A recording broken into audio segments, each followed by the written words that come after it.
My name is Melissa Bouchard, and I was diagnosed with triple-negative breast cancer, stage 2 with the BRCA gene, and I was diagnosed in October of 2020 at the age of 37. So for my treatments, I went through chemo and then radiation, and after that, in the last about 2.5 years, I've had 7 reconstruction surgeries. So right now, I have no evidence of cancer. However, because I have the BRCA gene, I will have to do a hysterectomy to bring down my percentage for other cancers. So for my medical team, I'd love to thank Dr. Jurzak, Dr. Constantino, Dr. Brewing, Dr. Tanasia, my nurse Rachel that got me through chemo, all the nurses at the chemotherapy office, at the radiology, Dr. Yu, and really all the nurses at both Miriam and Rhode Island Hospital. I had great family and friend support. I'd love to thank my husband, my 9-year-old daughter Isabel, my dad, my grandma, and uncle, really all my family. I have some amazing friends, including my best friend, who is pretty much my sister. So the She Rose program has been amazing. The SCART was way more therapeutic than I thought it would be. I've always been proud of my scars, but actually putting them on a canvas really made me even more proud, if that makes sense. Having the story crafting and having the smaller group was really nice to get to know those girls and know their stories, and you really just don't feel alone.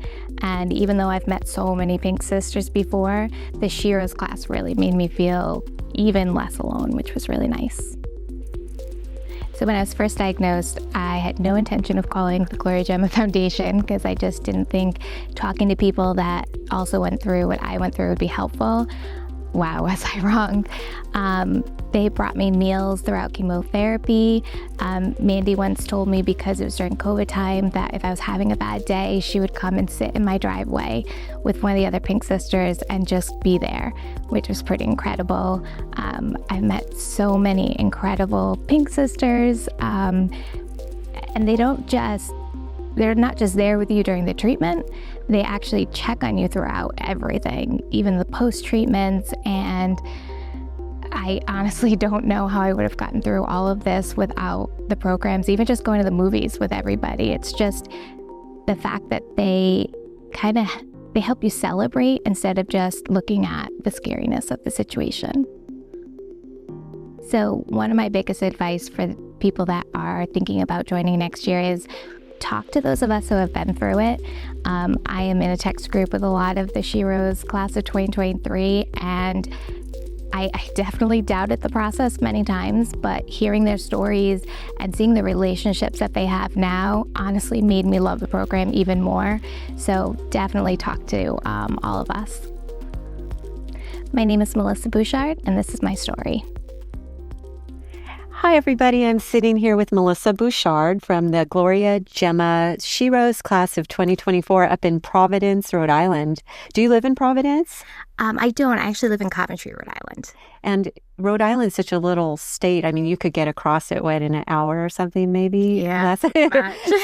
so when anybody says they live in a different city up here, it really is just like right around the corner. Yeah. It's like the state is one big town. I love it. And everybody's so nice here. We've really enjoyed getting to know all of you. How has the experience been with the She Rose program? It's been incredible.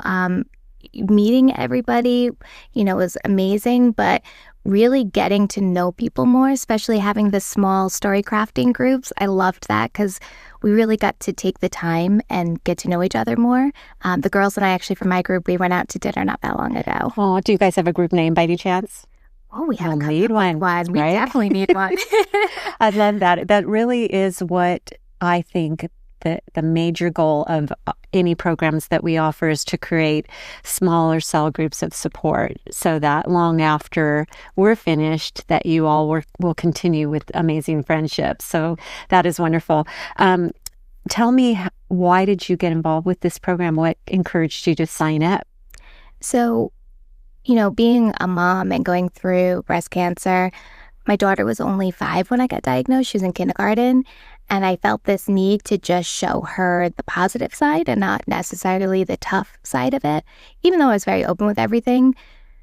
So I feel like I got to a point where I haven't really acknowledged my diagnosis, if that makes sense. I haven't really let myself feel all the emotions. So I was hoping with this program that it would help me really, really go to the next stage, in the grieving process of having breast cancer and, finding myself again, because all I think of is, oh, I had breast cancer, but I'm more than that. And I want to get back to that. Yeah. So what stage do you think you're in? I mean, when you're talking about the stages of grief, so obviously it's shock at first, right? And then sadness. Where do you think you are now? I think I'm beginning the acknowledgement and beginning the acceptance stage of who I am post the treatments. Because people think that, you're done with treatments and now you're cured. And there's so much more to it. I think the aftermath is actually harder than going through it all. Yeah. What kind of aftermath things are you dealing with that are difficult, or that some people maybe don't understand that you go through? So when you get diagnosed, it's incredible what they do for you, right? You go in your portal, at least I did with Lifespan, and all my appointments were there. I didn't even have to think about anything. Everybody just did everything for me. And you have all this attention on you. And then all of a sudden it kind of goes quiet and the doctor's appointments get more spread out. And typically you'd think, oh, I have less doctor's appointments. Great. But it's kind of a comfort when you have a doctor's appointment. It's almost like, well, because I'm here, nothing can happen. It's that long stretch makes you start thinking, oh, is the cancer going to come back? I have the BRCA gene. So there's always that scare that I try not to let take over my life. But I feel like it depends on the day, the time of day, how much I'm thinking about it. But there's also side effects from all the treatments that we went through, the surgeries. Every time you have a surgery, your body changes. And every time your body changes, you have to get used to a whole different way to dress yourself, to look at yourself. And I've always had issues with that. So this has been definitely a struggle. How old is your daughter now? She's 9. 9. So how has her reaction been to all of this? She is pretty incredible. I mean, I just want to tear up just thinking about it. Yeah. So when I was 12, I lost my mom to cancer. Mm-hmm. That was the 90s. So you saw every feeling that she felt, every pain that she felt, didn't have the pre and post meds. So for me, when I got diagnosed, I wanted my daughter to see a different side. So we celebrate it. She loved pink. It was her favorite color when I got diagnosed. So telling her that she had to wear more pink was, telling her like, go crazy at a candy store. She loves the play dates. A lot of the girls, they have daughters her age, and getting them together. They don't even talk about their moms having cancer, but the fact that they're around somebody else that knows. For instance, she's so incredible. Last summer, when one of my pink sisters got re-diagnosed with another cancer, her daughter wasn't at camp for quite a while. When she went back, all the kids were asking where she was. And my daughter asked her, do you want to talk about it? And she said no. And so she told all the kids, just leave her be. And she looked out for her, and I just... Where'd she learn that from, sweet? So we celebrate it. Yeah, she's got a great role model. And, you have set her up for the rest of her life to look at challenges differently. And wow, for her to already become a leader at age 9. It's really sweet. Thank you for sharing that story. Well, I know what you're talking about with the doctors, because during that time frame, they are your compass, and then all of a sudden you have to create your own and figure out which direction you're going to point. Yeah. So which direction are you pointing? I know that's like a hypothetical question, but just forward, right? Going forward, I mean, I've had 7 surgeries in the last 2.5 years. I still think I have 1 or 2 more reconstruction surgeries. And I had my hysterectomy because I have the BRCA gene. But I pushed that off this year because I went a whole year without a surgery this year. And I just kind of needed that. I needed because that. Because the anesthesia is so bad for your hair, right? Oh, yeah. And everything else. However, as a mom, getting a guaranteed nap was not a bad thing. Exactly. Have you ever found when they're like, okay, it's time to leave the hospital? And you're like, no, not just yet, because I have people waiting on me. I mean, it's pretty amazing. They come over. I don't even remember being wheeled in the last time. And I wake up and they offer me coffee and a snack. And my daughter's not there staring at it, wanting my snack. It was Right, because when you get home, you have to make your own coffee. Yeah. Well, let's today now move on to your story crafting. Was this a very important process for you of trying to articulate what you've been through in story crafting? I mean, did you find that you got anything out of the experience? Oh, definitely. So I did focus on when I told my daughter about my diagnosis. I think for me, it's such a big part of my story because of what I went through growing up. And then reading her my story and seeing her big, bright smile, and, she loved it. And I think it was hard, though, because you go through so much, and trying to pinpoint that and make it just a short story, I think that was the hardest part. Yes. Well, I know you have. I mean, maybe there can be additional chapters that you could write. But are you dedicating this story to her? Oh, yeah. And so what's her name? Isabel. Okay, so this story is for Isabel, Yeah. and it's called The Roller Coaster. I think that makes sense as to why you would call it that, the ups and downs of this journey. But let's hear it in your words then. The Roller Coaster by Melissa Bouchard. I always felt like my life was like a roller coaster, taking me for a ride that made me at times feel excited, yet also nervous and scared.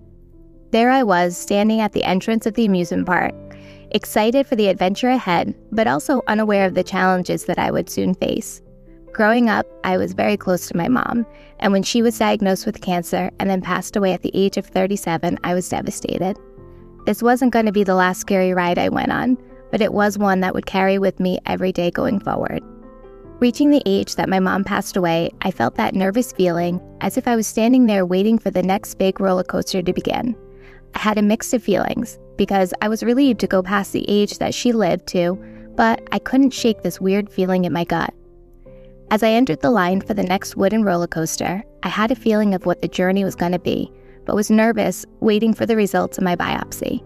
Sitting there, hearing the diagnosis and my treatment plan, I felt a weird calmness, yet also scared of what I was coming up to and the first hill I would need to get through. I also felt like running away, but like being on a roller coaster, there was no turning around, and I had to continue to get to the end of the ride. Hearing that I would have to do chemo and lose my hair made me feel like I couldn't breathe until it was over. My emotions were shaking through the whole ride, going up and down with every hill that came my way. At times I felt like I wasn't going to make it, but the support all around me felt like a black cushioned seatbelt holding me in and giving that feeling of support every time I needed it. As much as it shook me, this support is what got me through all of the ups and downs. My brain and my body are still trying to go back to feeling normal after such a bumpy ride, but knowing what I was able to achieve was amazing. In the year 2020, while most people were thinking about COVID-19, I was living my biggest fear. Finding out that I had cancer was absolutely devastating. All that went through my mind was, what if I'm not strong enough? And how am I going to tell my daughter? I was so scared that my daughter was going to go through the same journey that I did after learning about my mom's diagnosis. It didn't feel real. It almost felt like I was in a dream that I couldn't wake up from. Once we got home, I decided that moment was the moment I needed to tell her. Looking into her innocent blue eyes looking up at me made me realize that I needed to be strong as I possibly could, and that I needed to fight with everything I had so I could be here and watch her grow up. I truly believe that my mom was sitting next to me on the couch at that moment and was holding my hand while I explained to my daughter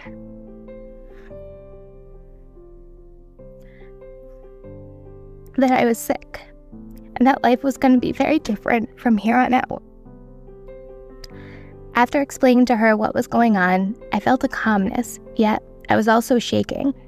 This moment was the first time I felt like I could beat this and show strength while doing it. My mom had a sign on her hospital door that read "Positive Mental Attitude," and you were not allowed in without it. I would often remind myself of this each time I felt like I was losing my positivity and starting to go down the wrong path. Knowing what it was like watching my mom in so much pain and that helpless feeling also gave me the strength to fight, because I didn't want my daughter to have these same memories. Shoveling dirt on a wooden casket and having to visit a stone instead of seeing my mom in person was not the journey I wanted for my daughter.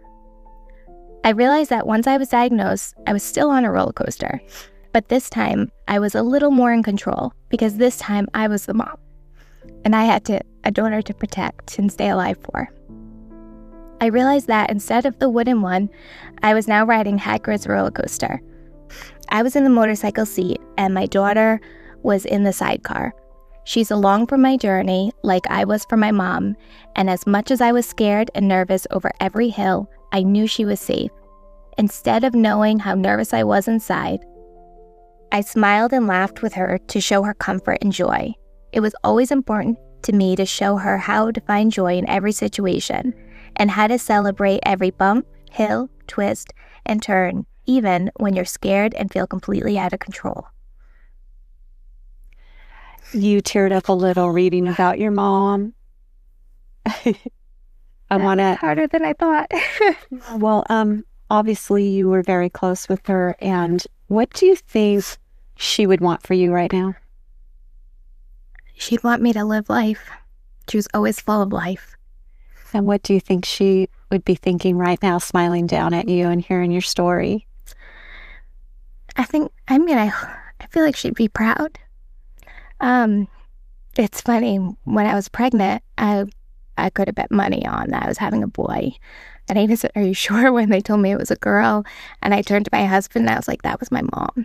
I was meant to have a daughter. Yes. Well, here's to your mom. What's her name? Susan. Susan, and your beautiful daughter, Isabella. Thank you. Thank you so much for being part of this program.